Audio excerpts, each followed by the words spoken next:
This is News Talk 95.1 FM, 790 AM KFYO, and this morning with Dave King and Matt Martin. And it's Thursday, so we're going to go straight over to the Car Pro Jerry Reynolds. Jerry, how are you today? I'm good. How are you fellows? I'm doing well. You know, Good. I was reading your tweets. You know, they pop up for me. Yes. And this is, I think, the first time that, very early on, you're like, man, I'm enjoying this. Man, I tell you, from the minute I got behind the wheel of the 2020 Volkswagen Atlas Cross Sport, I went, wow, this is really nice. And I got to be honest, I haven't always been the biggest Volkswagen fan in the world. I've loved their diesel engines and the Jetta and the Passat over the years just because they were so durable. But other than that, I've been sort of lukewarm on Volkswagen. But this thing, and you know, guys, one of the things I do that's different from just about every other reviewer out there, and there's a lot of it across the country, but nobody really looks at the value. They look at, you know, the technical aspects of the car. Well, I'm not so big into that. I want to let people know the things that are important to them. How does it ride? How does it drive? What's the gas mileage? What's the headroom? You know, is it quiet inside? You know, and things like that. And so it didn't take me any time at all to look at the price of this thing, drive it, and go, this is really nice. Interesting vehicle, because what Volkswagen did, the Volkswagen Atlas came out in 2018. It's a 3-row SUV. I reviewed it at that time, and I really liked it. It stacked up very well with the competition. So this year they decided to come out with a Atlas that did not have a 3rd-row seat. So this is a 5-passenger. But they didn't shorten the vehicle at all. And, I mean, the reason for that's pretty simple. It costs them a lot less money to build this if they don't, the fewer changes that they make, right? Right. So they took the 3rd-row seat out. It lowered the weight. It upped the fuel economy. A cargo area in the back, because there is no 3rd-row seat, is massive. And then you look at the headroom and legroom for the front seat passengers and the 2nd-row passengers, and it's really big. I mean, somebody 6'5" could easily fit in this, and typically that's abnormal with SUVs this size. But I think the thing that kind of blew me away was the price. This is $45,000 SUV on the window sticker, which by today's standards is very, very low, considering this is a V6, got 290 horses, got a big power moonroof, it's 4-wheel drive, and it's got leather. I mean, it's loaded up. It's got everything you can put on it. So I think for $45,000, this thing will make a lot of sense to a lot of people, especially if they drive it, because it handles really well. It's got a nice, smooth ride and getting good gas mileage. So roll all that together at a $45,000 MSRP, which means it can probably be bought in the low 40s with incentives. This thing's a good buy.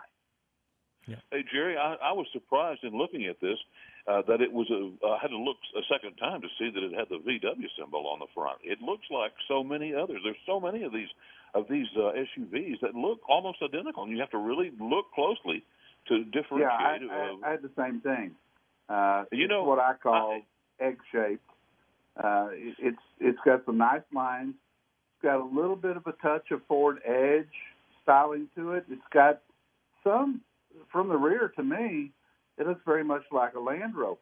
But I think the overwhelming thing about just the appearance, because it's got big tires and wheels, which is nice, something that Volkswagen typically hasn't done in the past. But it sets up very nicely, but yet it's easy to get in and out of. I think it's got some hints from Range Rover in it. It looks very much like a Velar. But, yeah, you're right. You're right, Dave. It does look like a lot of them out there. I wanted to say it's a long story, but I kind of more or less inherited a 2005 Passat when it was about a year old or so.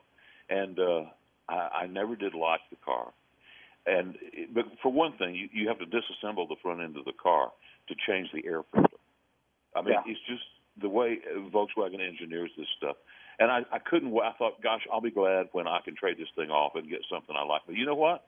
The car's got 95,000 miles on it right now, and it starts every time you get in it. It's been the most reliable car I've ever had. Now, I've had to put some brakes on it and some batteries and some tires, but it just runs and runs and runs, and it just won't give up.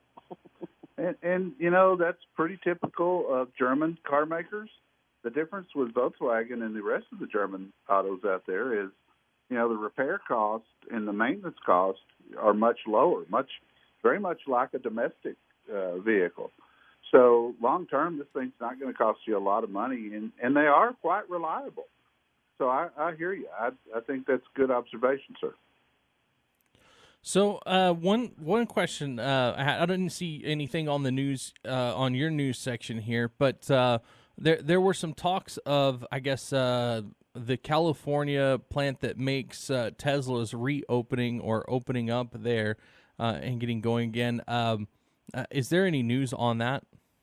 Yeah, they're back open. The county, which was Alameda County, they had a closure. Elon Musk, the CEO, gets online, which he does a lot, and said, hey, we'll just move to Texas or Nevada. Well, that opened up a can of worms because suddenly the mayor of Fort Worth and the mayor of Dallas are both tweeting, hey, come here, Yeah. We'd love to have you, and that sort of thing. And then Alameda County backed down and said they could open up. He did open the plant in defiance of the county, but then when he threatened to move, they sort of rescinded that and said, "Oh, you know what? We were just kidding. You can open up." So he would never move to Texas. Let's be honest. He does not like Texas or their policies on selling cars. No, he does not. And the fact that his cars can't be sold in Texas, I think he would have used as some sort of leverage to try to get that changed. But the Texas auto dealers' lobby is too strong. They'll never go for it.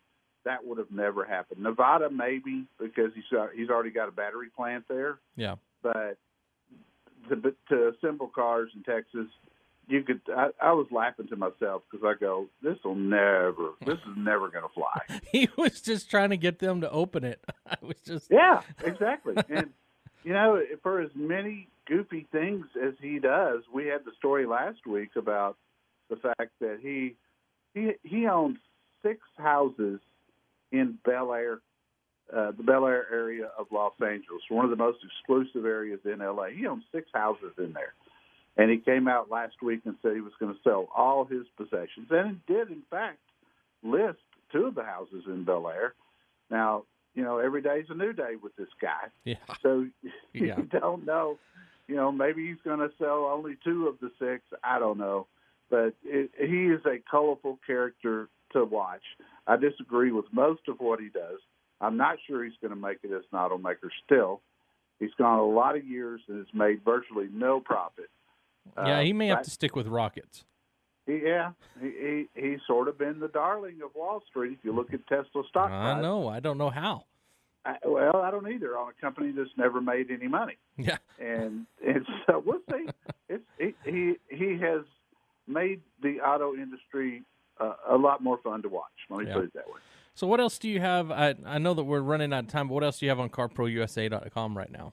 I know you guys support the police just like I do on my show, and we've got a very moving tribute because it is National Police Week this week. In fact, flags have to be at half staff tomorrow. And then I had an interesting article, may appeal to a lot of your listeners, that older men suffer more as their driving decreases. This is a new study that just came out, and it seems like older men, when they're not as mobile, really take that hard. And so we've got that. And the good news, fatal car crashes are down for the third straight year. So let's hope that trend continues. Yeah, no joke, especially with texting and driving. Oh, my. Hey, I want to remind everyone that the 2020 Volkswagen Atlas Cross Sport review will be up on Monday on carprousa.com. And they can listen to you on Saturday right here on 95.1 FM, 790 AM KFYO between 11 and 1. Jerry, thanks for coming on. Yeah, we love our Lubbock colors. You guys have a great rest of your week, and we'll talk to you next Thursday. All right, sounds good. Thanks, Jerry. We'll be right back.